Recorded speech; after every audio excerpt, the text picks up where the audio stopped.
플레이스 무료 특강 시작하겠습니다. 간단하게 제 소개를 드리면 저는 경영학 전공했고요. 현대백화점에서 마케팅이랑 영업관리 직무 맡았었고, 요식업은 양식, 라멘, 중식, 한식 운영했고요. 기타로는 피트니스 교육해주고 자격증 발급하고 장비 납품해주는 일, 그리고 스마트 스토어랑 마케팅 대행 등의 일을 했었습니다. 현재는 자영우 연구소랑 플레이스 연구소에 집중하고 있고요. 플레이스 연구소에 하루에 쌓이는 데이터가 꽤 되거든요. 물론 제가 우리나라에서 데이터를 가장 많이 보는 사람은 당연히 아닙니다. 근데 플레이스 연구소에는 인풋과 아웃풋이 같이 쌓이죠. 그러니까 영수증 리뷰 얼마나 늘어나고 있는지, 블로그 리뷰, 각종 리워드, 기자단 같은 상품 주문 내역들, 이런 인풋이 쌓이고, 이에 따라 순위가 어떻게 바뀌는지, 즉 아웃풋이 함께 쌓이죠. 여기에 고객센터로 오는 각종 고객들의 문의들, 이런 것들이 한꺼번에 쌓이는 곳이기 때문에 양질의 데이터라는 측면에서는 그래도 우리나라에서 손가락에 꼽지 않을까 싶습니다. 그리고 이런 데이터를 봐야만 알 수 있는 인사이트들이 있거든요. 그래서 오늘은 그것들에 대한 얘기도 좀 해드리려고 해요. 자, 연관도에 대해서 설명드리겠습니다. 플레이스 순위는 연관도와 인기도에 의해서 결정된다고 보시면 됩니다. 그 중에 연관도는 유사도, 적합도라고도 하는데요. 정의는 우리 플레이스와 키워드와의 연관성입니다. 이게 무슨 말이냐면, 제가 행복식당이라는 음식점을 운영한다고 가정하겠습니다. 그리고 이런 플레이스가 있어요. 네이버는 이 각각의 키워드와 우리 플레이스와의 연관도 점수를 매깁니다. 그러니까 강남 맛집하고 너네는 연관도가 높아. 오케이. 근데 강남 특수부위랑 너네 특수부위 안 팔잖아. 메뉴에도 없고 아무 데도 없잖아. 그럼 너네 연관도 줄 수 없어. 그리고 강남역 고기 맛집. 오케이. 너네 연관도 괜찮아. 이런 식으로요. 어떤 것으로 판단을 하냐? 상호, 업종, 대표 키워드. 그리고 주소 소개, 메뉴명, 메뉴 소개, 리뷰에 들어간 키워드 등 다양한 요소로 판단하는데요. 여기에 연관도 3대장이라고 쓰여 있듯이 이 세 가지가 절대적으로 중요합니다. 또한 상업종 대표 키워드는 특징이 있는데요. 이 세 가지는 변경이 되자마자 바로 순위에 반영됩니다. 그렇기 때문에 실험하기도 좋고요. 가성비도 좋죠. 자, 그리고 인기도입니다. 네이버가 보기에 얼마나 인기가 있는 곳인가. 사실 이게 순위의 핵심이죠. 대형 키워드는 인기도 없으면 상위 노출이 아예 불가하니까요. 근데 네이버 직원들이 실제로 모든 매장에 가서 여기 장사가 잘 되나? 안 되나? 판단하는 게 아니잖아요. 그래서 네이버에 쌓이는 지표들로 유추할 수밖에 없습니다. 어떤 것이 있을까요? 플레이스 방문자 수, 영수증 리뷰, 블로그 리뷰, 저장하기, 길찾기, 예약, 엠페이 결제 이런 것들이 있겠죠. 네이버 입장에서 한번 생각해 보세요. 플레이스 방문자 수가 많다. 그러면 고객이 많겠구나. 이렇게 유추하는 게 자연스럽잖아요.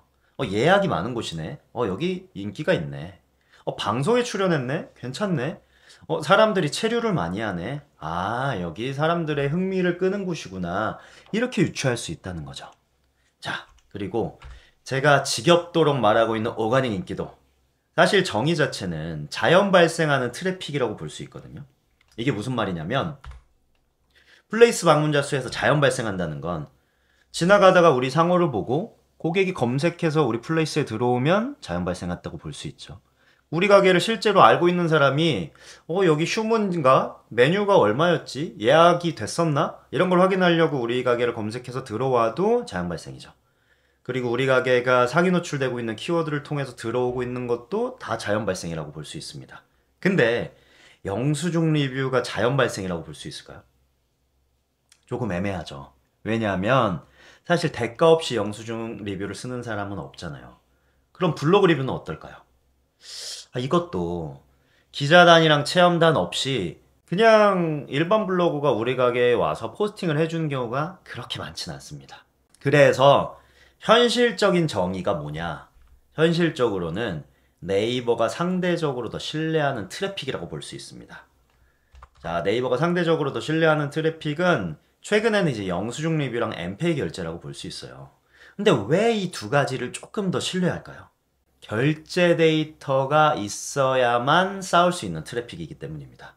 물론 두 가지 다 작업이 가능해요. 하지만 다른 것들에 비해서 이 두 가지는 결제 데이터가 있어야 하니까 상대적으로 작업이 용이하지 않죠.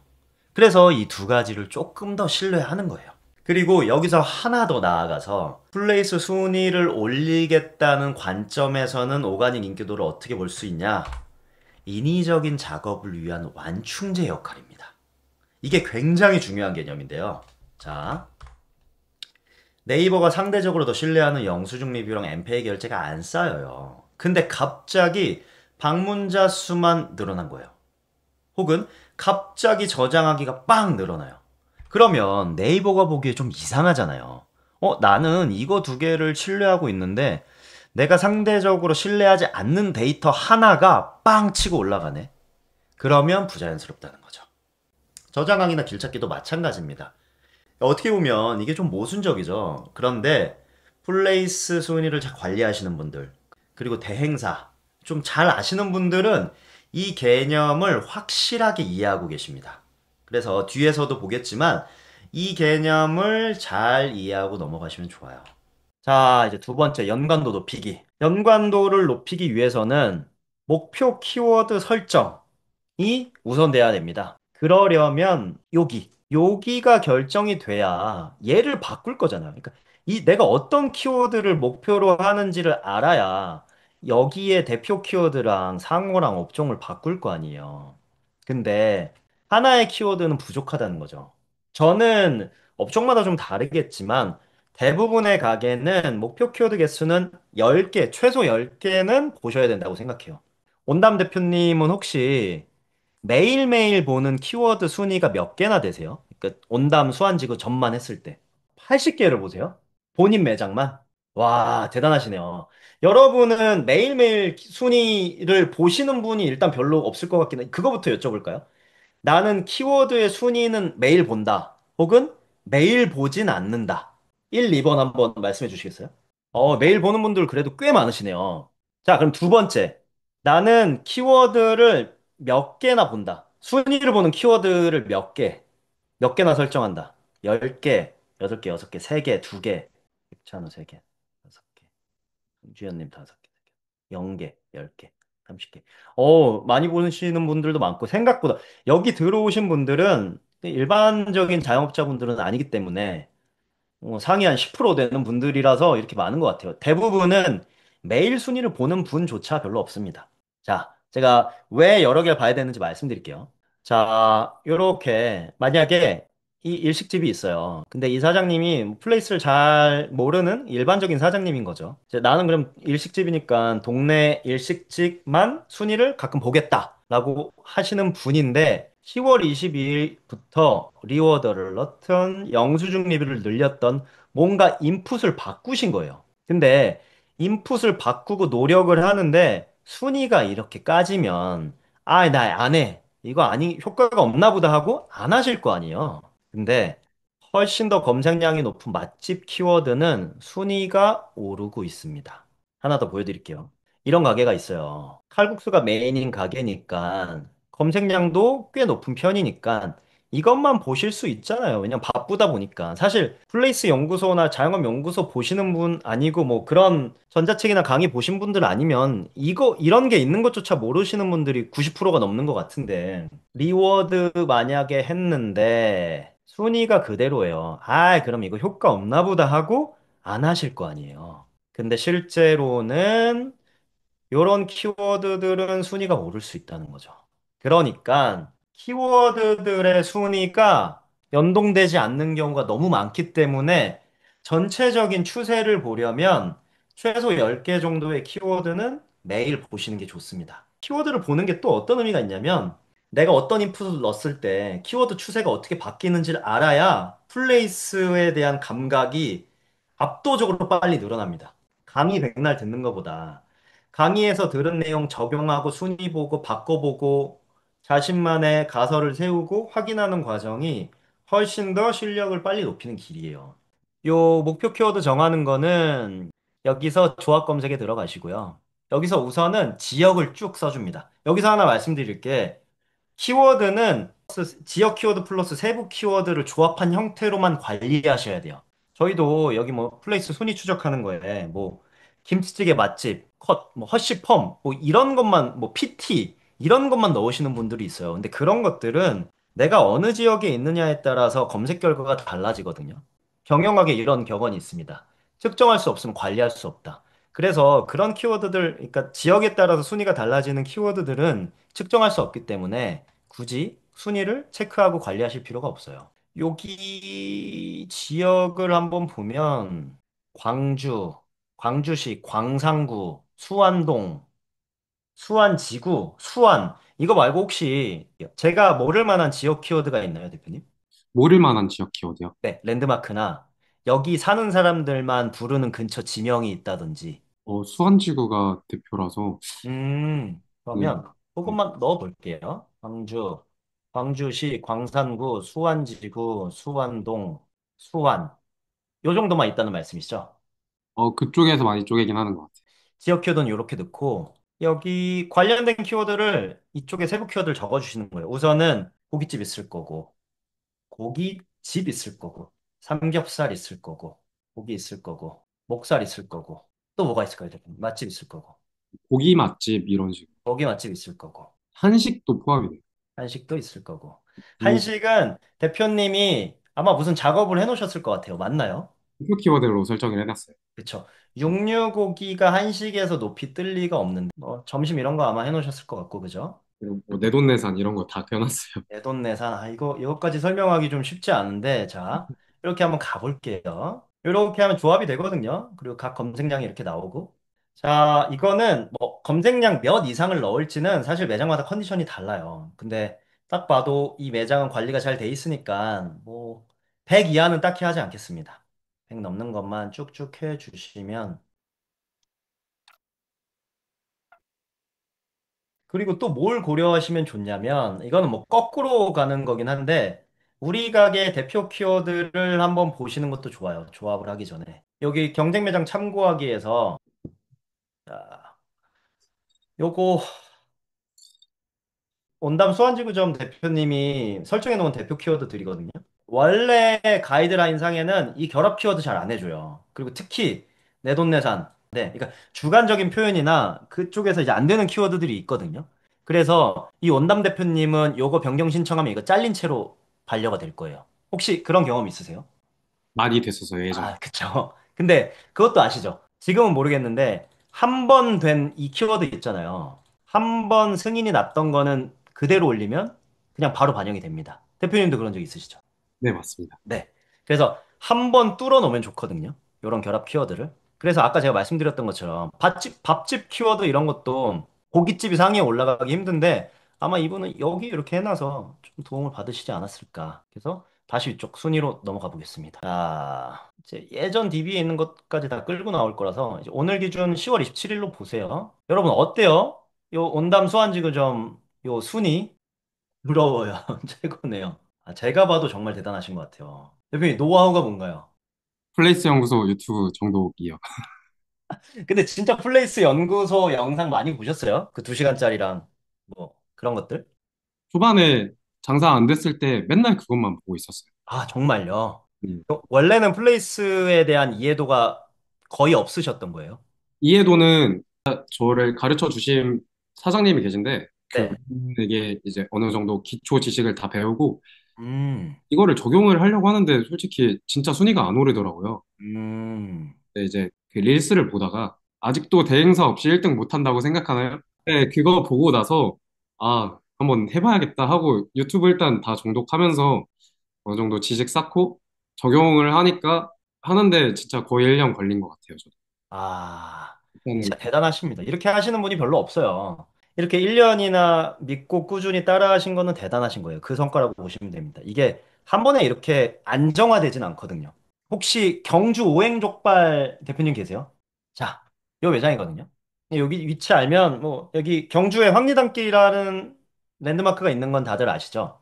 요 황리단길이라는 곳은 이미 너무 공식 지명처럼 쓰여서 상호에 넣거나 어딘가에 넣는다고 해서 연관도를 올리기는 좀 어려운 키워드가 돼버렸어요. 그래서 제가 그걸 쓱 보다가 황남시장이라는 곳이 보이더라고요. 물론 거리는 좀 있는데 맛집 치면요.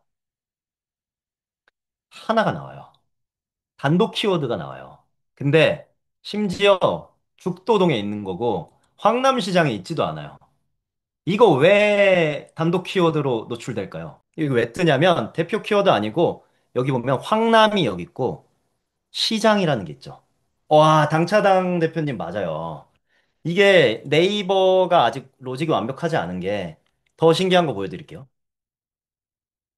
황남시장을 쳐도 4개밖에 안 나와요. 근데 첫 번째는 그냥 황남시장 그 자체. 두 번째는 죽도동에 있는 황금남 쫀득이. 세 번째는 황남동에 있긴 하지만 뭐 셀프 대여점 이런 데인 것 같아요. 네 번째는 해운대에 있는 황남 옥수수입니다. 혹시 이 세 개는 이해가 되잖아요. 왜냐면 얘는 황남시장 들어가 있고 황남시장, 황남시장. 얘는 왜 뜬 것 같으세요? 혹시 이거 맞추실 수 있는 분 있을까요? 바로 앞에 황남대로 바로 앞에 뭐 좋은 시도십니다. 자, 상호명 키워드. 그럼 황남이 들어가면은 다 저기 나와야 되는데 전국에 황남시장을 쳤을 때 나오는 데가 4개밖에 없는 거예요. 정답을 바로 보여드릴게요. 경쟁 매장 참고하기 들어가서요. 특정 매장 누르시고 저 매장 하면 대표 키워드거든요. 요 황남 옥수수 해운대점의 대표 키워드. 여기에 시장이 있어요.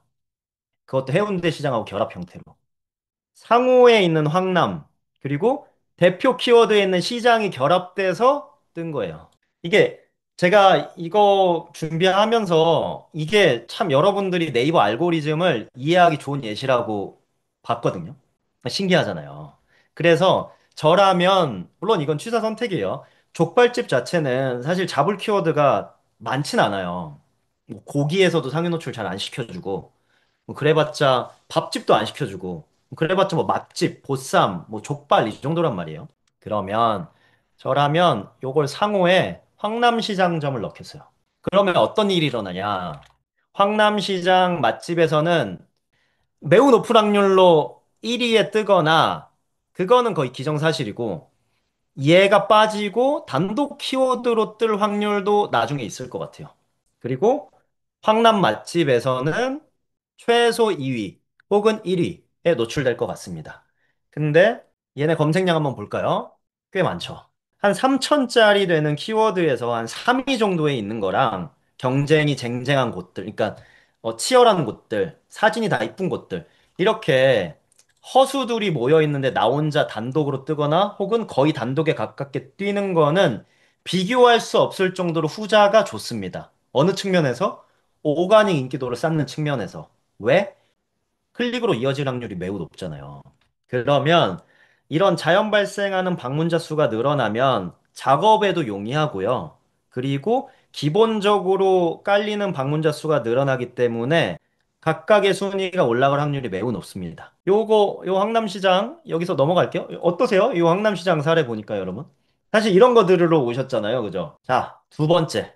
상호 업종 대표 키워드가 연관도 3대장이라고 말씀드렸죠. 그 다음은 업종으로 순위 잡는 거 보여드릴게요. 해운대 포차. 자, 여기거든요. 요 가게, 혹시 해운대 포차 사장님 있으세요? 아, 이거 안 들으시면 후회하실 텐데, 한번 가보겠습니다. 여기가 지금 요리 주점으로 되어 있죠.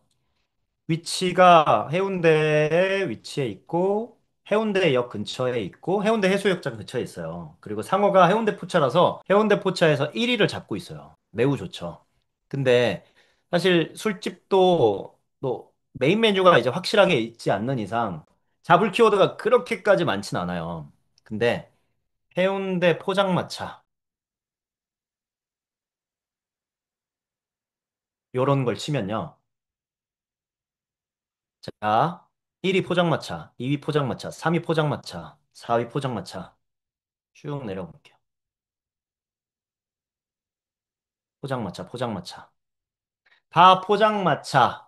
포장마차로 업종을 해놓은 곳만 포장마차에 노출을 시켜줍니다. 여기서 더 중요한 거. 1페이지까지밖에 없어요. 그러니까 해운대 포차 정도에서 1위를 할 정도의 인기도라면 이렇게 경쟁이 별로 없는 곳에서는 상위 노출되는 확률이 굉장히 높겠죠. 이런 키워드들도 포장마차, 포장마차, 포장마차, 다 포장마차. 저라면 업종을 포장마차로 바꿀 것 같아요. 그럼 포장마차 키워드 한번 볼까요? 이거 두 개 합치면 꽤 높잖아요. 특히 이건 4,600이에요. 이거 넣으면은 4천짜리 키워드 깔고 가는 건데 안타깝게 안 들어오셨네요. 여러분 혹시 이해되시나요? 업종으로 연관도 높여서 순위 먹는다는 게 어떤 건지? 이런 거 많이 검색해 보시는 게 굉장히 중요해요. 사례를 많이 봐야지. 이건 제가 뒤에 또 팁을 드리겠습니다. 자, 대표 키워드로 순위 잡기. 대표 키워드가 사실 가장 연관도로 순위 잡기 용이한 녀석이죠. 왜냐하면 여러 가지 단어를 조합해서 쓸 수도 있고, 일단 기본적으로 5개니까요.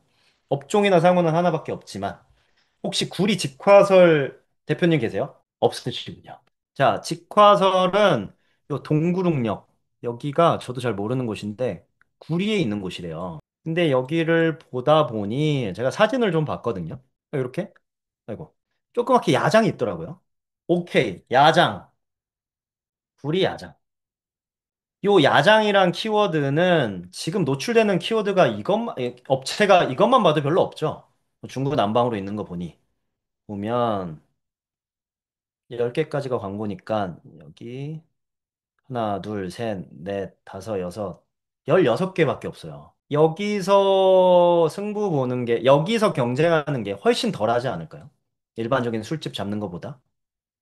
그리고 구리시 야장, 이런 것도. 이것도 1페이지밖에 없죠. 그럼 확인을 한번 해보는 거예요. 오케이. 구리 야장. 키워드. 이게 뭐냐면, 구리 야장 키워드에서 상위 노출되고 있는 5개 매장의 대표 키워드를 한 번에 보여주는 거예요. 그러면 이건 지금 제가 야장이라는 키워드를 검색한 거고요. 야장이라는 키워드가 들어간 곳만 보여주는구나. 이거 최종 확인하려면 어떻게 해야 될까요? 맨 아래 매장 들어가서 자, 여기 URL 복사하고 특정 매장 검색. 여기도 야장이 숨겨져 있죠. 아, 그러면 여기는 야장을 대표 키워드에 넣기만 해도 저 열 몇 개랑 경쟁하면 되겠구나. 그리고 구리 야장. 많진 않지만 680. 구리시 야장. 이런 거를 쉽게 먹을 수 있겠구나. 이렇게 생각할 수 있는 거죠. 혹시 이 야장 지금 대표 키워드 설명하는데 이해 잘 안 가는 거 있으세요? 이해되면 1 한 번만 쳐주실래요? 좋습니다. 자, 페이스행동 대표님 계시니까 빠르게 보여드리면 서면 페이스행동. 사실 이 키워드는 검색량이 높은 건 아니고 그냥 이제 있으면 좋은 거라서. 점포 카페거리라는 곳은 아까 말씀드렸던 것처럼 어떤 공식 지명처럼 쓰이는 거예요. 요 점포 사이길은 아니거든요. 그래서 점포 사이길 한번 쳐볼게요. 딱 봐도 여기 서면의 메인 상권이에요. 근데 요 점포 사이길 주변에 맛집이 진짜 얼마나 많을 텐데 1페이지까지밖에 안 나오잖아요. 이것부터가 냄새가 나는 거예요. 그러면 이거를 상위 매장 들어가서 점포 사이길, 점포 사이길, 점포 사이길, 점포 사이길, 점포 사이길. 이건 다 점포 사이길이 들어가는 곳이 여기에 노출이 되는구나. 이거는 그냥 맨 밑에 매장 아니고 아무 데나 랜덤으로 한번 제가 클릭해서 볼게요. 오케이. 너 사이길 있니? 사이길. 아, 이거 사이길만 넣으면은 점포 사이길 맛집에서 노출이 되고 어쨌든 경쟁이 별로 없으니까 노출될 수 있겠구나. 이렇게 생각할 수 있습니다. 지역 키워드, 세부 키워드를 나눠서 봐야 되는 이유가 뭐냐? 이 결합 형태니까. 저희 요 경주 오행족발 뭘로 잡았죠? 황남시장으로 잡았잖아요. 황남시장은 지역 키워드랑 세부 키워드 중에 지역 키워드죠. 왜냐하면 황남시장 맛집. 맛집은 연관도 3대장을 변경한다고 희도를 높일 수 있는 애가 아니에요. 해운대 포차, 해운대 포차. 해운대는 해운대를 아무리 업종이 뭐 상호에 넣든 대표 키워드 넣든 순위가 올라가지 않겠죠. 근데 포차는 그게 아닌 거죠. 포장마차였죠. 포장마차. 구리 직화설은 뒤에 거 야장으로 세부 키워드인 야장으로 잡았고 서면 페이센동은 사이길 맛집, 점포 사이길이라는 지역 키워드로 잡았죠. 그래서 이 지역 키워드와 세부 키워드를 각각 나눠서 생각하시면 된다. 그리고 이렇게 저처럼 빈틈 키워드, 그러니까 뭔가를 잡기만 해서 순위를 올리는 걸 잡으려면 많이 검색하시는 수밖에 없어요. 자. 저는 사실 이걸 하루 종일 이것만 보고 있는 사람이니까 그냥 키워드 보면 대충 느낌이 오거든요. 근데 여러분은 아직 그런 훈련은 안 돼 있으시니까 해운대 솔직히 아무거나 쳐볼게요. 뭐 희한한 거 많잖아요. 이런 거 하루에 10개씩만 다른 가게 대표 키워드 혹은 특정 키워드의 상위 노출 매장의 대표 키워드를 하루에 10개씩만 한번 봐보세요. 그러면 얘가 이걸 로컬을 왜 넣었을까? 이렇게 많은 것들. 찐을 왜 넣었을까? 칠순 환갑을 왜 넣었을까? 또간집을 왜 넣었을까? 이런 의문을 계속 가지면서 이런 거를 추적해 나가시다 보면은 진짜 빨리 늡니다. 이거를 한두 달만 하다 보면 진짜 하루에 10개씩 본다면 어떤 키워드를 보면은 감이 오실 거예요. 이거 냄새가 좀 나는데? 자, 두 번째 이제 인기도 높이기. 여기가 사실 메인이죠. 인기도 까먹으셨을까 봐 말하면 네이버가 보기에 얼마나 인기가 있는 곳인가. 플레이스 방문자 수, 영수증 리뷰, 블로그 리뷰, 저장하기, 길찾기 뭐 등등 이런 것들 있죠. 영수증 리뷰 하루에 몇 개 정도 쌓으시나요? 일주일 평균으로 하면 70개 정도 나와요. 여러분 일주일에 70개 쌓으신다고 합니다. 그럼 하루면 10개잖아요. 요 정도 돼야 아까 봤던 그 순위 있죠. 영수증 리뷰를 보통 안 하는 이유가 해봤자 효과가 없다는 생각 때문인데 이 영수증 리뷰가 기본을 좀 깔아주기 때문에 이 대표님의 순위가 이럴 수 있다는 점을 꼭 인지하셔야 돼요. 이게 처음에 했을 때 만약에 성과가 안 나왔으면 굉장히 답답하셨을 것 같아요. 혹시 그런 경험도 있으세요? 처음에 영수증 리뷰 처음에 뽑기 하고 나서 그렇게 순위가 올라가지 않아가지고 멈췄던 적이 있었어요. 그쵸. 네, 그랬다가 계속 순위가 안 올라가지고 꾸준히 해보자 하고 진짜 몇 달 지나니까 그때서야 이제 진짜 로테이션 돌면서 확 올라갔던 것 같아요. 꾸준히. 근데 영수증 리뷰만 사실 하진 않으셨죠. 물론이죠. 그쵸? 그러니까 제가 그럼 아까 제가 드린 그 완충제 역할을 굉장히 공감을 많이 하셨겠네요. 물론이죠. 체험단도 원래 진짜 순위에 영향이 없다고 생각해서 멈추시는 분들도 되게 많더라고요. 주변 사람들 보면은. 근데 저는 오픈하고 나서 그냥 꾸준히 계속 한 달에 40팀씩은 계속 그냥 오르든 안 오르든 계속 받았던. 한 달에 40팀 정말 잘하고 계십니다. 온담 사장님 워낙 잘하고 계시니까 영수증 리뷰를 사실 많이 쌓으려면 구조. 첫 번째는 고객이 리뷰를 쓰기 편한 시스템. 두 번째, 리뷰를 쓰고 싶은 상품. 요 온담 사장님은 사실 이 두 개를 다 잡았다고 보실 수 있겠죠. 여러분, 구조적으로 고객이 리뷰 쓰기 편한 시스템은 뭐가 있을까요? 사실 제일 유리한 건 선결제긴 해요. 이 대표님도 재방문 쿠폰을 주는 게 사실 선결제가 안 되기 때문에 하는 건데, 이 구조 하든 보상을 하든 아니면 이 두 개를 같이 하면 가장 좋다. 엠페이 커넥트라고 나왔어요. 이게 어디까지 연동되는지는 제가 아직 파악하지 못했는데, 앞으로 이게 게임 체인저가 될 거라고 저는 생각합니다. 이게 뭐냐면, 결제하면 바로 리뷰창으로 넘어가는 거예요. 네이버가 아주 이를 간 것 같거든요. 그래서 만약에 이게 사용 가능한 매장이시라면 이걸 쓰시는 걸 추천드릴게요. 다시 돌아가서 만약에 고깃집이라면 리뷰를 써야만 먹을 수 있는 특제 소스를 주는 것도 좋을 것 같고요. 고깃집에서 만약에 남는 짜투리 고기가 있다면 그거를 통해서 어떤 리뷰 이벤트를 해도 좋을 것 같고 아무튼 이 메뉴와 궁합이 맞거나 혹은 쓸 수밖에 없게 만들거나 이런 걸 많이 고민해 보시면 좋을 것 같아요. 일반적으로 예약을 많이 받지 않는 이유는 아까 말씀드렸던 것처럼 6시 예약이면 4시부터 자리를 빼놔야 돼서 그래요. 그러면 그렇다고 예약을 아예 하지 말지 마시고요. 차라리 첫 타임 있잖아요. 그러니까 11시 오픈이면 11시에 한두 자리. 그리고 브레이크 타임이 끝나고 5시에 재오픈이면 5시에 한두 자리. 이런 자리는 앞 시간에 자리를 빼놓을 필요는 없잖아요. 이렇게라도 예약 건수를 늘리는 걸 추천드릴게요. 두 번째, 예약 상품을 만들어 놓으면 엠페이 결제랑 결합할 수 있거든요. 이거는 원담 대표님이 지금 내가 이미 할 만큼 했다 싶으면 요거를 하시는 것도 괜찮을 것 같아요. 예약 비용을 굉장히 싸게 받고 5천 원이든 만 원이든. 그리고 그거를 통해서 엠페이 결제를 일으키니까 영수증 리뷰 쓰기도 좋고 아니면 예약 리뷰 쓰기도 좋고 일반 예약 리뷰가 아니고 엠페이를 한 예약의 리뷰. 이렇게 하시는 것도 좋을 것 같아요. 아까 말씀드린 것처럼 엠페이 결제는 쿠폰이랑 결합할 수도 있고요. 포장 상품이랑도 결합할 수 있거든요. 우리 매장이 진짜 그 매장 내에서는 너무 영수증 리뷰받기가 엠페이 결제를 하기가 너무 복잡하고 힘들어요. 그러면 적어도 포장이라도 따로 설정할 수 있거든요. 포장만 엠페이 결제가 되도록. 그렇게 하시는 것도 좋을 것 같습니다. 자, 이제 리워드. 참 리워드 할 얘기 많죠. 리워드 마케팅의 원래 정의는 소비자의 특정 행동, 뭐 구매, 리뷰, 공유, 뭐 댓글 등에 대해 보상, 리워드를 제공하는 마케팅이에요. 여러분이 이 정의를 보고 떠오를 수 있는 것들이 뭐가 있을까요? 리워드. 이 정의에 맞는 리워드 주변에 너무 많잖아요. 혹시 채팅창으로 좀 써주실 수 있을까요? 만약에 플레이스로 적용을 한다면 영수증 리뷰도 리워드예요. 체험단도 리워드입니다. 알림 받기도 리워드입니다. 우리가 스마트 스토어에서 뭐 살 때 알림 받기 하면은 뭐 5천 원 할인 쿠폰 주잖아요. 그것도 리워드입니다. 왜냐하면 순위 올리려고. 이렇게 우리 주변에는 굉장히 많은 리워드들이 있어요. 근데 플레이스에서의 리워드는 조금 다르게 정의되죠. 토스, 카카오, 캐시워크 등의 앱을 통해 플레이스 방문자 수, 저장, 길찾기 등의 트래픽을 증가시키는 거. 이거 왜 증가시키냐? 인기도 높여서 순위 올리려고 증가시키는 거죠.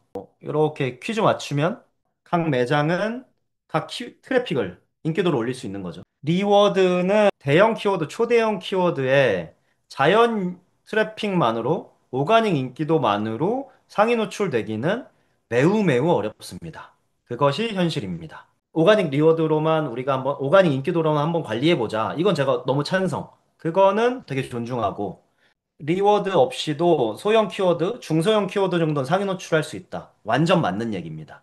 근데 리워드를 안 써도 내 얘기만 들으면 내 노하우만 알면은 상위 노출할 수 있다는 저는 동의하지 않습니다. 근데 좀 아시는 분들은 무슨 얘기인지 아실 거예요. 그래서 이거를 참 쓰실 거면 안전하게 잘 쓰는 것이 중요한데 리워드가 완전히 사라지려면 어떻게 해야 되냐? 제일 앞단에 있는 토스, 캐시워크, 카카오에 소송 걸면 됩니다. 정말 로직을 완벽하게 짜거나 혹은 이 앞단에 리워드 미션이 실행되고 있는 매체들 있죠. 여기를 다 고소해서 이기면 됩니다. 근데 그게 사실 현실적으로 쉽지가 않죠. 리워드를 할 거면 7가지를 지켜보세요. 우선 영수증 리뷰 하루에 5개 이상 쌓아보세요. 만약 이게 어렵다. 엠페이 결제, 예약 리뷰. 두 번째, 키워드 분산하세요. 특히 초소형 키워드. 세 번째, 매일 상품 키워드 변경하시고요. 네 번째, 처음이라면 100개씩 7일간 실험해 보세요. 다섯 번째, 고타수 금지. 웬만하면 300개, 진짜 잘 나가는 매장이라도 500개는 넘지 마세요. 제가 우선 이 5개 있잖아요. 이거 지키면서 주문하는 분이 전체 주문 건수의 5%도 안 돼요. 어떤 식으로 하냐면, 일단 이거 뭐 오가닉 인기도 안 쌓으시는 거는 뭐 기본이고요.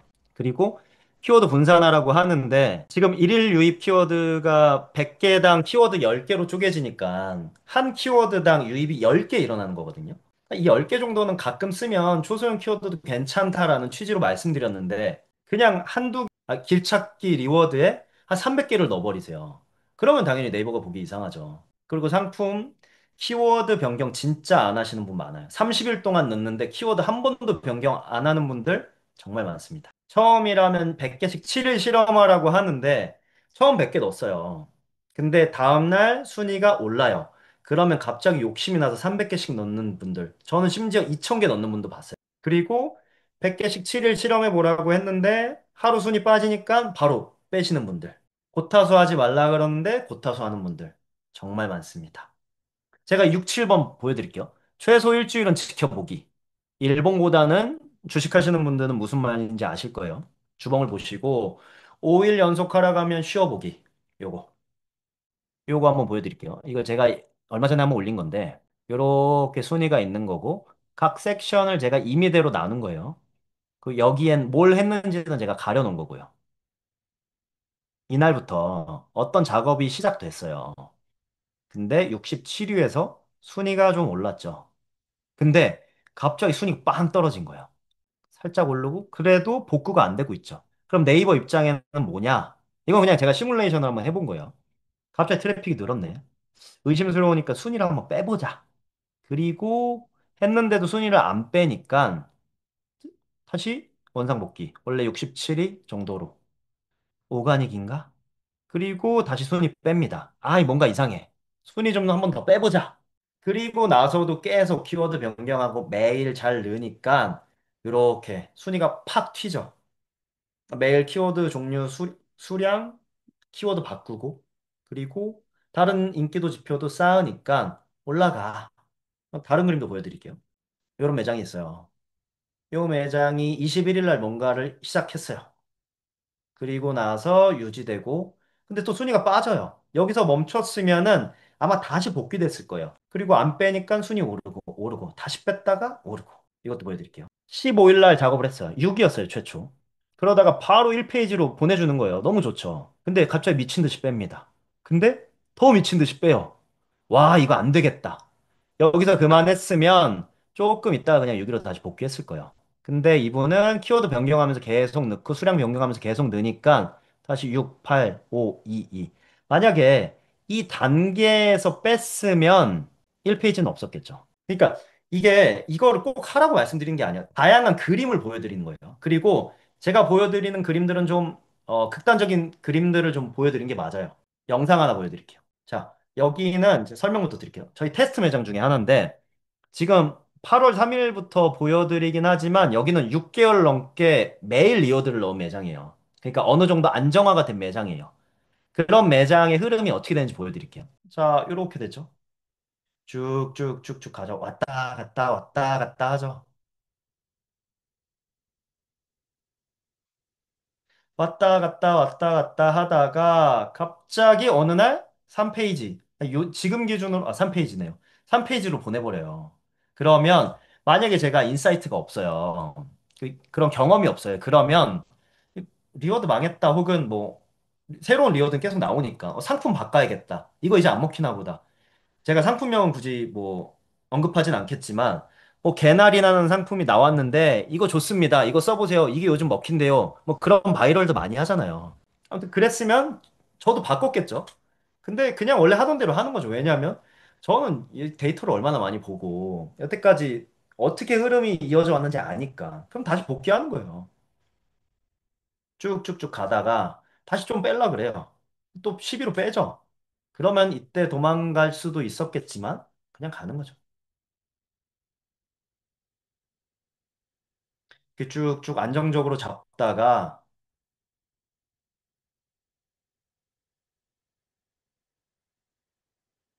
또 갑자기 또 빼잖아요.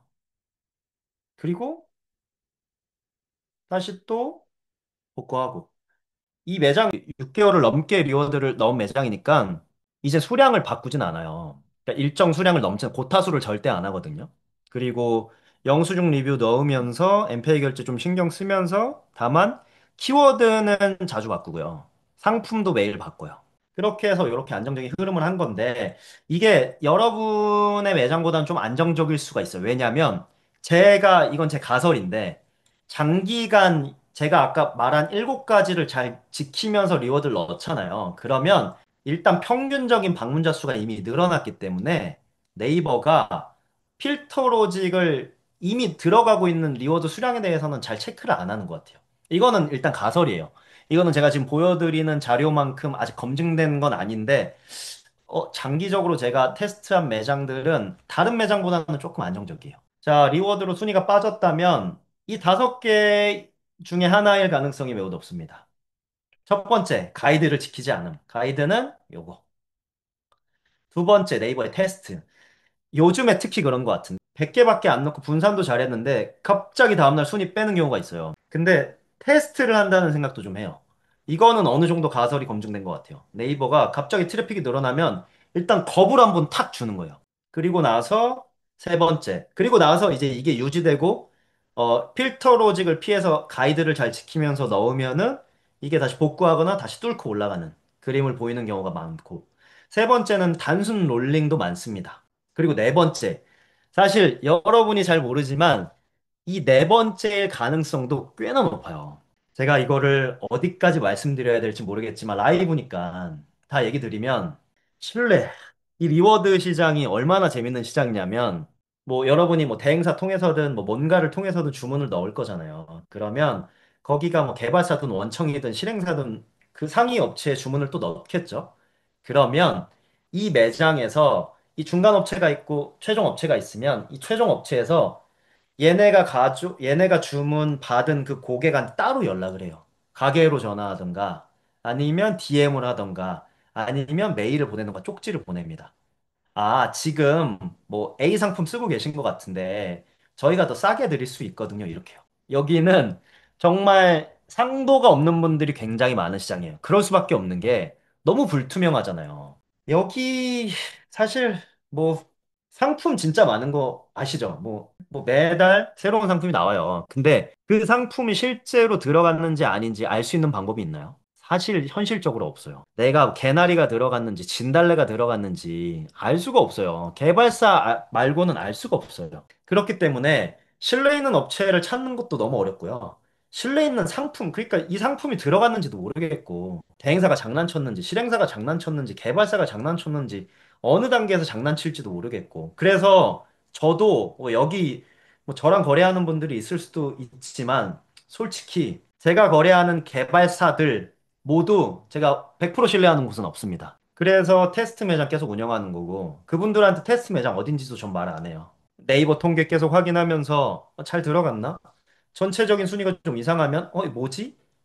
만약 이상하다 싶으면 상품 바꾸고 이런 식으로 관리할 수밖에 없어요. 그래서 참 신뢰의 가능성이 크다. 여러분이 뭔가 상품을 바꿨는데 안 바꿨을 수도 있고 리워드라고 했는데 프로그램일 수도 있고 그건 진짜 아무도 몰라요. 이 네 개도 아니라면 정말 필터 로직이 작동했을 수도 있습니다. 자, 또 추가적인 인사이트를 드리면 첫째, 인위적인 작업으로 인한 하락은 쉽게 복구한다. 영수증 삭제, 블로그 삭제 제외요. 그런 거는 복구가 늦는 경우도 꽤 있어요. 근데 뭐 리워드, 리키워드 좀 몇 개 들어갔다고 순위가 빠져서 진짜 나 그만할래 하고 그만하면 웬만하면은 며칠 이내에 원래 있던 순위로는 돌아옵니다. 그러니까 너무 겁먹으실 필요는 없다는 거예요. 왜냐? 회복 불가능한 페널티가 어렵기 때문이에요. 이걸 역 어뷰징 때문이거든요. 혹시 제가 얼마 전에 네이버에서 공지한 어뷰징 관련 혹시 이거 못 보신 분 있으면 2번 쳐주실래요? 못 보신 분 있어요? 못 보신 분들 꽤 계시네요. 그러면 자, 요거 볼게요. 자, 얼마 전에 네이버에서 어뷰징 공지를 했습니다. 그래서 제가 정리한 게 있는데요. 간단하게만 보겠습니다. 어뷰징 경고는 과연 처음인가? 어뷰징 경고는 이용약관에 이미 들어가 있는 거고요. 뭐 비정상적인 노출 조작 행위 하지 마라. 그리고 이 쇼핑은 어뷰징 천국이거든요. 이 어뷰징에 대한 공지가 자주 올라옵니다. 그리고 플레이스도 각종 어뷰징에 대한 공지가 있었죠. 뭐 영수증 리뷰든 뭐 업체 정보든. 근데 이번 공지는 사실 이 시점을 좀 보셔야 돼요. 14일에 공지가 됐는데 13일에 사실 네이버가 국정감사에서 좀 혼났습니다. 리뷰 관련 어뷰징 때문에. 그래서 보여주기 식이란 얘기도 있었고, 실제로 제 댓글에서 네이버에 자기가 직접 전화를 했는데, 뭐, 이것 때문에 발표를 한 거다라는 답변을 들으셨다고 해요. 그럼 공지가 뭐였냐면, 한번 읽어볼게요. 스마트 플레이스입니다. 주의사항 안내 드립니다. 노력하고 있다. 왜곡하지 말아라. 네이버 이용약관 및 스마트 플레이스 통합 이용약관에 의하여 엄격하게 금지된다. 그럼에도 불구하고 앱을 통해 비정상적인 방법, 감지 앱에 따라 트래픽을 무효화하겠다. 모니터링 로직은 지속적으로 업데이트되며 다양한 형태의 비정상 접근에 대한 탐지 범위를 넓혀가고 있으며 로직에 따라 비정상 접근으로 판단되는 경우 별도 통지 없이 해당 무효화된다. 무효화가 두 번이나 나왔죠.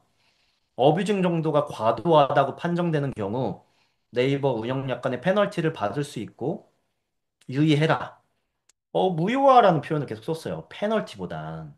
왜냐면 제가 이거 실제 뭐 마케팅 업체도 모여 있는 단체방에서 있던 대화 캡처를 한번 보여드릴게요. 요즘 품질 안 좋은 트래픽 뭐가 있나요? 뭐 공격 이 중간에 뭐 대화가 더 있어요. 뭐 왜 공격하시려는 거예요? 뭐 공격 왜 그걸 물으세요? 뭐 이런 대화들. 공격 이유가 뭔가요? 순위죠. 왜 떨어뜨려요? 제가 2위라서 1위인 거 떨어뜨리려고요. 그러니까 리워드 100개에 뭐 얼마 안 하잖아요. 100개 해봤자 뭐 5천 원이죠. 5천 원으로 상대방 순위를 떨어뜨릴 수 있다면 네이버는 전쟁이 될 겁니다. 이게 좀 저희가 보기엔 좀 진짜 속된 말로 사이코패스 같잖아요. 근데 이런 분들이 한둘이 아니라는 거죠. 저한테도 댓글로 그런 거 많이 와요. DM으로. 대표님 저 공격받은 것 같습니다. 그래서 통계 보면은 자기가 넣은 적 없는 키워드로 막 100개씩 찍혀 있어요. 근데 그거를 네이버가 만약에 다 원상 복구가 불가능한 페널티 때려버리면 마케팅 업체는 오히려 신나죠. 왜냐하면 보장령이 얼마나 비싼데, 뭐 강남 맛집 키워드 보장해주면 몇 천만 원인데, 그 가게가 만약에 20이에요. 근데 앞에 19개 매장을 한 뭐 2만 원 혹은 뭐 10만 원 정도만으로 진짜 원상복구 불가능한 페널티가 가능해요. 그러면 190만 원으로 몇 천만 원 벌 수 있는 거잖아요. 그들의 사고에 의하면. 그렇기 때문에 이 무효화 로직을 계속 개발할 수밖에 없습니다. 그러니까 특정 트래픽을 아예 죽여버리는 거죠. 페널티가 아니고. 근데 이게 사실 완벽하기가 쉽지가 않습니다. 그리고 탐지 범위가 확대되고 있다. 이건 맞습니다. 제가 키워드 쪼개라는 거 저만큼 빨리 자주 말한 사람 있나요? 제가 보기엔 없는 것 같거든요. 그리고 일일 리워드 챌린지 이런 거 만든 사람. 사실 이게 다른 업체가 하기가 힘든 게 일주일치 주문을 하루로 줄여버리면 그 사람들은 이게 주문이 줄는 거니까 어려워요. 근데 저희가 사실 이거 리워드 막 돈을 엄청나게 벌려는 것보다는 저희 플레이스 연구소 목적 자체가 마케팅 업체 없이 스스로 순위를 올리게 하는 거잖아요. 근데 리워드 없으면 이게 거의 불가능에 가까우니까 저희도 파는 거지. 이런 리워드 챌린지 방식도 제가 정말 빨랐던 것 같아요. 그래서 뭐 요거는 뭐 비슷한 내용이고 자 다시 돌아가겠습니다. 그래서 회복 불가능한 페널티까지는 아니다. 그러니까 순위 빠진다고 물론 하다가 아 이거 내 스타일 아닌 것 같아 그만두는 건 뭐 너무 좋아요. 근데 막 너무 벌벌 떨거나 막 하루 순위 떨어졌는데 아 이거 저 페널티인가요? 저 어떻게 해요? 저 이거 큰일 났어요. 이러실 필요는 없다는 거예요. 소파리 소년님 이거 뒤에 말씀드릴 건데, 저희가 캘린더를 하나 만들 거예요. 지금 리워드 메일 넣는 게 너무 불편하다는 분들이 많아서 예약도 다음에 뭐 그대로 복사할 수 있는 뭐 이런 기능 할 거거든요. 자, 그럼 리워드 평생 써야 되냐? 아까 뭐 그런 얘기 나왔는데 아닙니다. 자, 대비를 해야죠. 연관도 높이기랑 앞에서 제가 말씀드렸던 오가닉 인기도 높이기 하면 어느 정도 순위 상승되겠죠. 여기서 만족하시면 여기서 그만하시면 돼요. 근데 대부분의 분들은 벽이 느껴질 거예요. 아무리 해도 안 오르는 벽이 있어요. 왜냐? 남들은 인기도를 다양한 방식으로 올리고 있기 때문이죠. 그래서 그럼 리워드의 도움을 좀 받아서 그럼 인기도가 상승할 거잖아요. 그럼 순위가 오를 거고 그럼 고객이 늘어나잖아요. 그럼 그 늘어난 고객으로 오가닉 인기도를 필사적으로 높이셔야 됩니다. 나중에 진짜 필터 로직이 너무 고도화돼요. 그리고 작업했던 곳들이 다 나락이 가요. 그러니까 대형 키워드 상위 노출 매장들은 거의 다 하고 있다고 봐도 되기 때문에 걔네가 다 떨어져도 내가 오가닉 인기도를 기본으로 깔아놓는 게 많으면은 나는 그래도 어느 정도 버틸 수가 있는 거죠. 그래서 보조적으로만 도움을 받으시고 결국에는 이걸로 인해 늘어난 고객으로 오가닉 인기도를 많이 높이셔라. 이 구조를 생각하시면 좋을 것 같아요. 이제 10위 이내 키워드 잡는 거 보여드리려고 했는데 지금 너무 늦어서 이거는 제가 가이드 영상으로 여기 써 있죠. 현재 순위가 10위 이내인 키워드를 적어야 된다. 왜 그러냐면 아까 뭐 토스든 카카오든 앱에서 고객들이 미션을 수행하잖아요.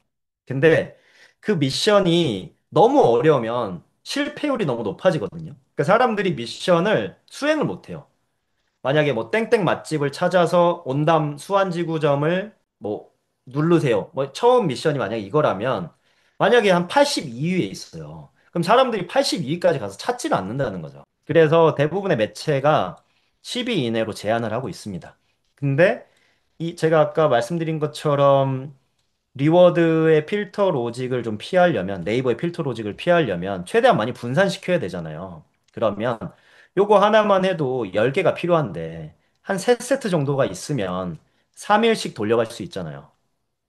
10개밖에 없다면 이거를 매일 반복할 수밖에 없고요. 그래서 최대한 많은 12인의 키워드를 넣으라고 제가 말씀드리는 거예요. 그래서 12인의 키워드가 많아야 되는 거고요. 돌아가면 이런 이유고. 그래서 일단 기본적으로 제일 많이 하시는 거는 이제 우선은 뭐 프리미엄 상품 쓰시는 건 상관없어요. 제가 특정 언급하지는 않을게요. 그러니까 좋은 분들을 추려서 보내준다는 곳들도 있는데 좀 공부하시면 굳이 써야 될까 싶어요, 사실. 왜냐하면 그분들도 사실 지수 높은 분들 보내주시는 거잖아요. 물론 사실 이 블로그 지수가 업데이트가 안 된 지가 정말 몇 년이나 지났는데 뭐 울며 겨자 먹기로 보는 거 직접 모집하는 플랫폼 사이트를 보면은 이렇게 정보들이 와요. 자, 블로그 지수 이렇게 검색해서 이렇게 사실 이것도 사설 지표예요. 네이버 공식 지표는 아니고. 근데 그냥 쓰는 거죠. 많이들 쓰시니까. 자체도 공급자나 수요자나 다 여기 기준으로 많이 말하기 때문이에요. 물론 뭐 불연풀이나 이런 사이트들이 있긴 한데 그래서 최적 2 플러스면 굉장히 높은 거거든요. 그래서 이거는 몇 번 해보시다 보면은 우리 가게가 어느 정도 수준에서 끊어야 될지가 보입니다. 아, 준체. 만약에 예를 들면 난 준체 5 이상 하겠다. 그러면 준체 5 이상은 다 볼드 처리. 아, 준체 5 안 되네. 얘는 이거 해보시면 사실 정말 빨리 할 수 있거든요. 한 팀당 뭐 돈을 많이 내고 사실 프리미엄 상품을 쓸 필요가 별로 없어요. 그 돈으로 저는 체험단 진짜 많이 모집해 봤을 거잖아요. 뭐 밥집부터 시작해서 약간 파인다이닝 쪽도 체험단 모집한 적 있거든요. 거기는 이런 분들이 수두룩합니다. 모집 그러니까 지원하는 사람 자체가 다 이쪽이에요. 근데 그냥 평범한 밥집이나 좀 매력도가 떨어지는 곳을 하면은 이쪽에서 움직여요. 그래서 이건 매장마다 다른 것 같아요. 그래서 아무튼 그들한테 제공하는 뭐 3만 원에 맨날 모집을 하거나 5만 원에 했다면 7만 원 해보시고요. 소수라도 10만 원 한번 해보세요.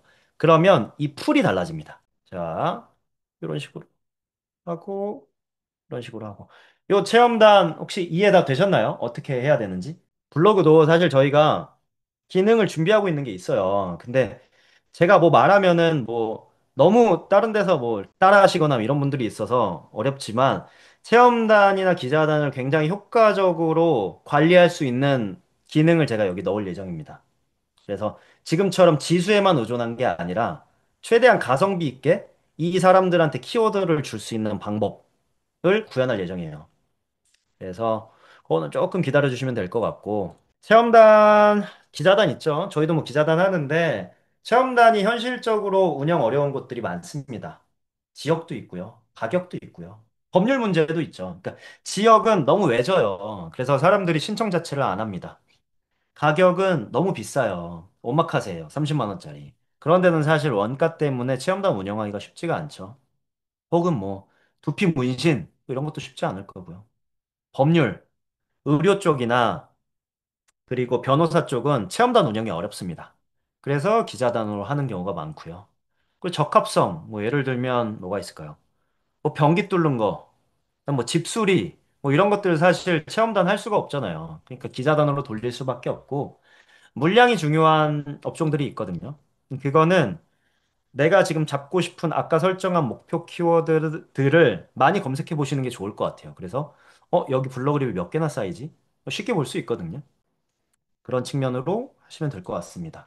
저는 요 세 가지 기준을 중점적으로 보시면 좋을 것 같아요. 첫 번째, 눈길을 사로잡는가? 두 번째, 방문하고 싶은가? 즉, 우리 매장에 와야만 하는 이유가 담겼는가? 세 번째, 메시지가 직관적인가? 즉, 1초 만에 파악이 되는가?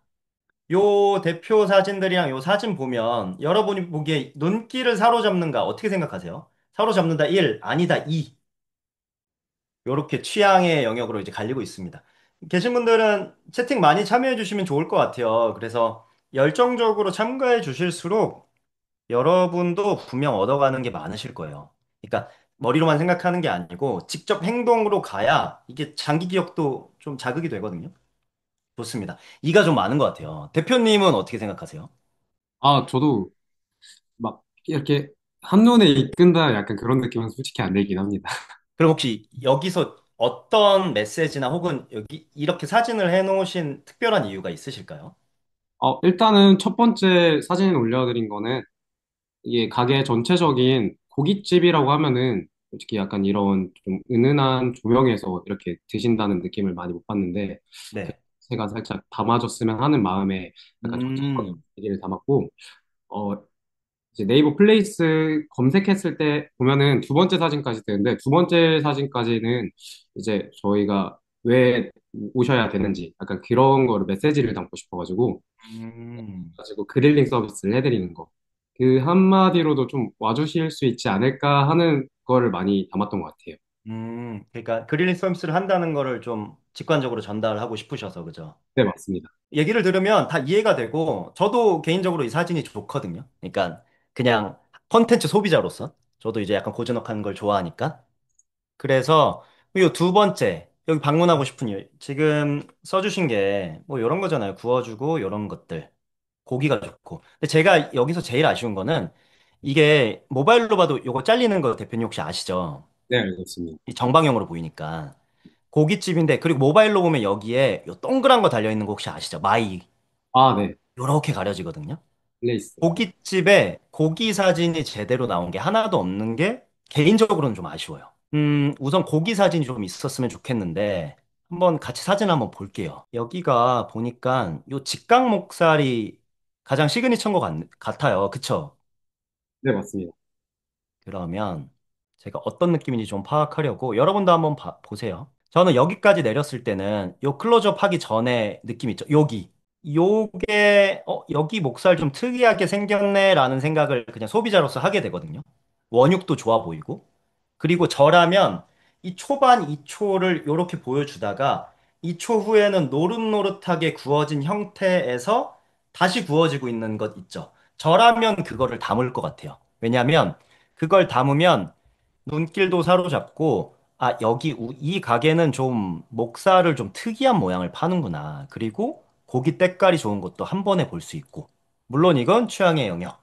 그리고 저라면 사실 대표님이 좀 감도 높은 걸 좋아하시는 것 같아요. 제가 사진 찍는 구도를 보니까.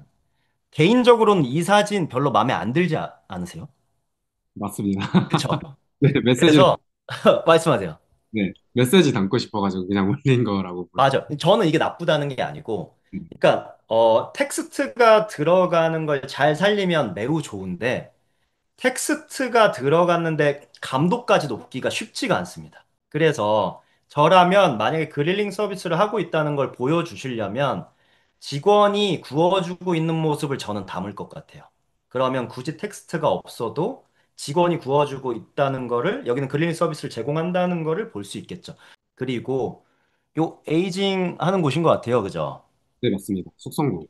이게 잘 안 보여요. 그래서 직관적으로 다가오지가 않거든요. 그래서 저라면 이 숙성고를 클로즈업 형태로도 잘 보일 수 있는 거를 찾아볼 것 같아요. 어떻게 하면 이 숙성고를 가까이서도 직관적으로 좀 보여줄 수 있을까? 고기도 하나도 안 보이고 사실 1초 싸움이잖아요. 제가 여태까지 한 거랑 지금 기존 구성 관련해서 여기 듣고 계신 사장님들 어떠세요? 좀 조언해주고 싶거나 좋은 아이디어 있으세요? 개인적으로 조금 조심해야 되는 사진들을 여러분들께 좀 말씀드리면 AI 이미지나 영상은 정말 잘 구현하지 않는 이상 조금 조심하시는 게 좋습니다. 저희 고객 중에서도 뭐 AI 그 특유의 여성분 아시죠, 여러분? 인스타에서 많이 보이는 그 여성분이 뭐 뭔가를 먹고 있는 걸로 GIF 해놓는 분도 제가 봤거든요.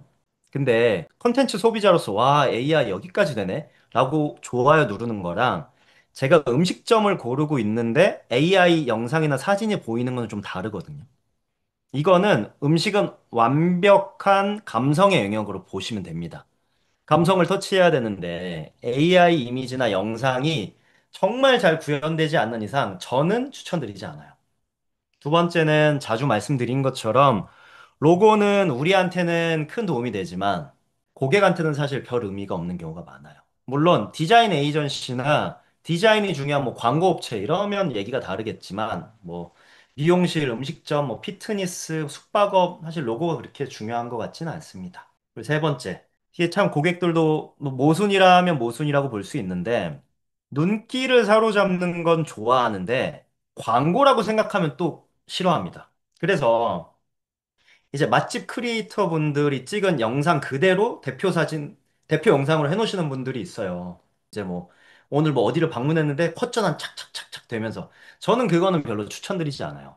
그게 실제로 광고가 아니라고 하더라도 그냥 그분이 와서 찍은 거라고 하더라도 고객은 광고라고 인식할 확률이 높습니다.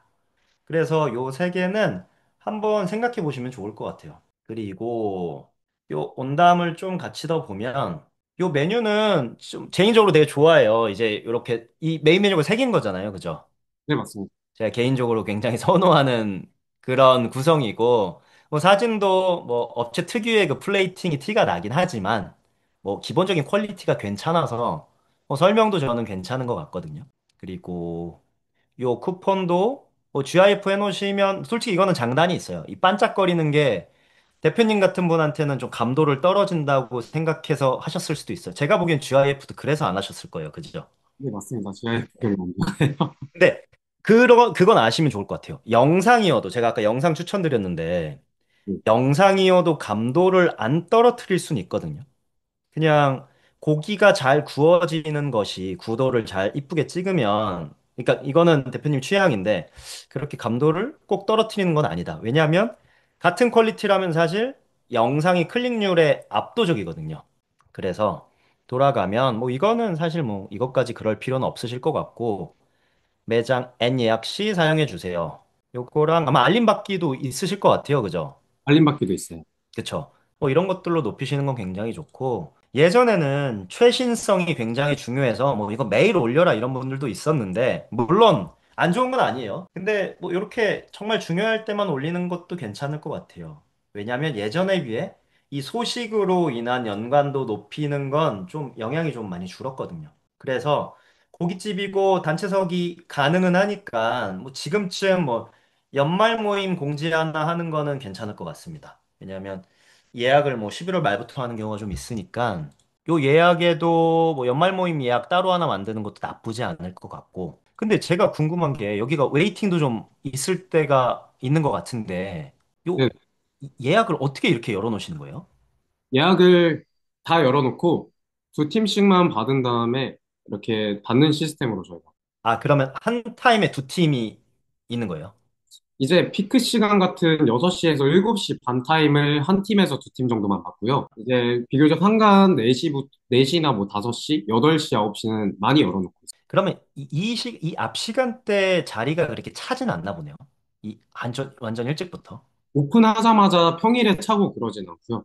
네, 주말 같은 경우에는 이제 뭐 5시부터 시작하는데 뭐 평일 같은 경우에는 뭐 6시 넘어서 보통 피크 시간대부터 좀 차는 편이에요. 예약은 보통 어느 정도 들어오는지 혹시 파악하고 계신가요? 네, 그 평일에는 10팀 정도 이제 들어오고 있고요. 예약이요? 네네. 하루에 10팀? 하루에 10팀. 하루에, 아, 역시 잘하고 계시네요. 네. 일부러 좀 더 네이버 예약으로 많이 유도를 해드려요. 그, 전에 오시는 분. 여러분, 이거 들으셔야 되는 게, 예약을 불편하다고 안 하시는 분들이, 물론 이건 취사 선택입니다. 무조건은 아니에요. 근데 예약이, 이거 장사 안 하신 분들은 잘 이해가 안 될 텐데, 6시 예약을 받으려면요, 사실 4시부터 그 자리 빼놔야 돼요. 그쵸, 사장님? 네, 맞습니다. 정확하세요. 굉장히 지금 불편함을 감수하고 오가닉 인기도를 위해 이걸 위해서 엄청난 걸 희생하고 계신 거예요. 그래서 요거 한번 보시면 좋을 것 같고 그리고 또 말씀드리고 싶은 게 정보. 요 정보는 요것도 이제 취향의 영역이니까 대표님은 혹시 다른 가게 정보 보세요? 네, 많이 봐요. 아, 그래요? 이거 혹시 보시는 이유가 고객 사이드예요? 아니면은 사장 입장에서? 고객 사이드로는 잘 안 본 것 같아요. 그쵸? 네, 맞아요.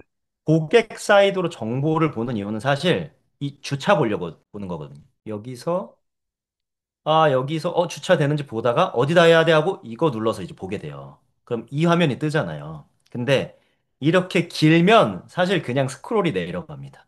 물론 텍스트를 너무 좋아하시는 분들은 읽겠지만 이건 확률 게임이잖아요. 그래서 첫 줄에 많은 분들의 과분한 성원과 사랑을 받은 나오면 이제 바로 이제 스크롤이 내려가죠. 근데 저라면 제가 이걸 한번 가볍게 볼게요. 이거는 그냥 정말 이제 참고만 해주세요. 제가 여기서 고객 시선에서 눈에 띄는 걸 한번 볼게요. 냄새가 배지 않아요. 하향식 로스터라서. 2주간의 웻 에이징 숙성 과정, 그리고 드라이 에이징까지. 커피나무 비장탄, 그릴링. 요런 게 제 눈에 띄거든요.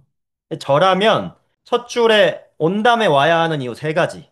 첫 번째, 뭐 이중 에이징. 뭐 예를 들면은 2주간 제가 고깃집을 해본 건 아니어서 이 드라이 에이징은 얼마나 하시는 거예요? 웨데이징을 2주 하고 드라이에이징을 이틀 하고 그러고 이제 표면에 건조한 부분 걷어내서 썰어가지고 그렇게. 저라면 그러면 뭐 예를 들면 뭐 그냥 제가 즉흥적으로 하는 거니까 142 에이징 뭐 이런 걸 쓰겠습니다. 1번 142 에이징. 이게 뭐냐 밑에 고기의 감칠맛을 최대한 끌어올리기 위해서 14일간 웻 에이징 그리고 2일간의 드라이 에이징을 거칩니다. 이런 식으로 저는 표현할 것 같아요. 그리고 두 번째 냄새가 배지 않는 고깃집 뭐 하향식 로스터로 냄새가 배지 않고 쾌적하게 식사 가능. 그리고 3번 뭐 커피나무 비장탄 고기의 본연 맛을 최대한으로 끌어올리는 뭐 프리미엄 숯 저는 이런 식으로 표현할 것 같거든요. 왜냐하면 이건 어차피 안 보여. 주차 볼 때 어차피 안 보는데 짧고 단어들이 내 눈에 걸리는 게 있으면 본단 말이에요. 그럼 보면은 요 사진으로 우리가 우리 가게 와야 될 이유를 전달은 했지만 요 텍스트로 보완해 주면은 그게 훨씬 강화되는 거죠. 예전에는 이 속에 키워드를 많이 심었어요. 왜냐면 여기에 뭐 랜드마크 키워드 같은 거 심어 놓으면은 연관도 점수가 올라가기도 했거든요. 근데 저는 최근에는 연관도 점수에 크게 영향이 없는 것 같아요. 실제로 여러분이 뭐 어디 어디 맛집 뭐 이렇게 쳐보면은 이 속에 아예 비어 있는 곳도 많아요. 그래서 굳이 키워드를, 그러니까 이건 취사 선택인 거죠. 첫 번째, 이 키워드를 심어서 일부러 글을 길게 한 거. 두 번째, 그걸 포기하고 그래도 우리 가게 와야 될 이유를 한 10%라도 읽게 해서 강화시키는 것. 저는 후자를 선택한다는 거예요. 글쓰기가 굉장히 중요해요, 장사할 때. 요것도 그렇고, 글 들어가는 데가 많기 때문에, 물론 제가 뭐 카피라이팅의 대가는 아니지만, 카피라이팅에서 가장 적용하기 쉬운 방식이 익숙한 단어들의 신선한 조합입니다. 뭐 예를 들면 아까도 에이징이란 말은 사실 너무 많이 하죠. 고깃집인데 에이징이란 말 안 쓰는데 별로 없죠. 근데 특별한 숫자를 넣음으로써 그 신선한 조합으로 눈길이 가게 만드는 거예요. 이런 관점에서 글을 좀 써보시고 정보를 바꿔보시면 좋습니다. 그래서 요 예시매장 좀 보겠습니다. 이렇게 되어 계세요. 네, 이분이 써주신 걸 보면 자갈 위에 구워주는 독특함이 우리 가게 USP입니다. 이 USP가 뭐냐면 유닉 셀링 포인트라고 이제 다른 가게와 차별화되는 뭐 우리 가게만의 소구점, 뭐 독특한 차별점 이런 거거든요. 그리고 약점은 뭐 매출, 그리고 처음 방문하는 이유는 자갈에 굽고 군대 사진이 호기심 유발에 큰 이유. 그런데 아까 제가 말씀드린 세 가지에 맞춰서 여러분 이거 눈길 사로잡나요? 아니에요? 저는 눈길은 엄청나게 사로잡는 것 같은데. 그쵸. 근데 여러분도 보세요. 그러면 방문하고 싶은가? 솔직히 잘 모르겠죠. 메시지가 직관적인지도 잘 모르겠고. 근데 여기가 이제 속초다 보니까 우리가 관광지에서는 고기를 먹더라도 좀 특이한 걸 먹고 싶잖아요. 그럼 이미 너무 좋은 재료를 갖고 계신데 이거를 메인으로 활용 안 하시는 게 저는 좀 아쉬웠습니다. 물론 안 계셔서 조금 안타깝긴 하지만 요 자갈에서 잘 구워지는 것만 구현해도 훨씬 클릭률이랑 방문율이 높을 것 같은데. 그리고 또 하나, 혹시 도우라이더 사장님 계세요? 안 계시네요. 도우라이더, 여기는 피자집인데 여러분이 보시기에도 피자집인데 피자가 안 보이죠. 이거를 눌러야만 이렇게 피자가 보인단 말이에요. 근데 이걸 사람들이 누르지 않을 뿐더러 눌러도 제가 받는 이미지는 어떤 거냐면 몸이 건장하시네. 그리고 피자가 작네. 그 몸이 건장하니까 오히려 피자가 작아 보여요. 그쵸? 팔뚝이 눈에 들어와요. 그러면 여기는 사실 눈길을 사로잡는 것도 제 기준은 아니거든요. 그리고 방문하고 싶은가, 메시지가 직관적인가도 잘 모르겠어요. 저라면 여기 수제로 만들어지는 피자집이고, 저라면 영상으로 피자 일단 한 2초 정도 이제 돌리면서 한번 보여주고, 클로즈업으로. 그리고 바로 사장님이 수타로 반죽하는 거 보여줄 것 같아요, 영상으로. 그리고 여기가 뭐 이거 사진 해놓은 거 보니까 이런 위스키랑 같이 먹는 피자집 이미지를 구현하고 싶으신 것 같아요. 그러면 위스키만 나열하는 것도 괜찮지만 피자랑 위스키를 한 번에 두는 것이 훨씬 메시지가 직관적으로 전달이 되겠죠. 여기 피자랑 위스키 같이 먹는구나. 이런 식으로. 그래서 오시면 좀 의견을 물었을 텐데 없으니까 여기서 넘어가겠습니다. 신산홍 대표님 계세요? 부끄러워서 안 나오시는 건지 모르겠는데 신청해주신 분들이 꽤 안 오셨네요. 신산홍, 그리고 여기 보면은 뭐 이런 사인해 놓으시는 분들도 계세요. 근데 뭐 팬이실 수도 있겠지만 저는 야구를 잘 모르거든요. 근데 라이온즈 김지찬님의 위상을 제가 잘 모르지만 이분이 여기 왔다는 게 여기에 와야 될 뭐 가장 큰 이유는 강점은 아닐 것 같아요. 그래서 요것도 제가 아까 말씀드렸던 것처럼 뭐 눈길은 끌 수 있겠지만 우리 가게 와야 될 메시지도 아닐 뿐더러 광고 느낌이 가장 많이 나죠. 여태까지 봤던 것 중에. 사람들은 요 정도의 광고 느낌이 나면은 바로 뒤로 클릭할 확률이 높기 때문에 이런 걸 여러분 매장에 좀 적용하셨으면 좋을 것 같습니다. 자, 그리고 원담 대표님도 그렇고 여기 계신 분들도 그렇고 이게 맛집 얘기긴 한데 각 분야의 크리에이터들 영상을 많이 참고하시면 좋아요. 물론 그분들처럼 막 컷 전환 1초마다 되고 2초마다 되고 이걸 그대로 따라하라는 게 아니고 맛집 크리에이터 분들은 이 음식이 어떻게 하면 맛있게 보일 수 있을지를 하루 종일 연구하시는 분들이니까 그 영상 중에 매뉴얼을 이쁘게 담은 게 있다면 사진 중에 그 부분만 따서 우리 가게에 적용시켜서 영상화하면 좋을 것 같습니다.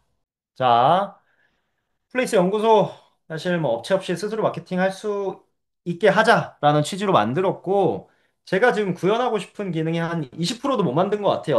뭐 사실 뭐 개발이 뭐 쉬운 일은 아니라서 좀 더딘데 더디지만 언젠가는 이거를 사용해야만 순위를 잘 잡을 수 있도록 제가 만들 예정이니까요. 많이 사랑해 주시고 제가 오늘 늦게까지 제가 여기 있으면 이제 혹시나 뭐가 있을 거란 기대감 때문에 안 나가실 것 같아서 여기서 종료하도록 하겠습니다. 진심으로 밤 늦게까지 감사합니다.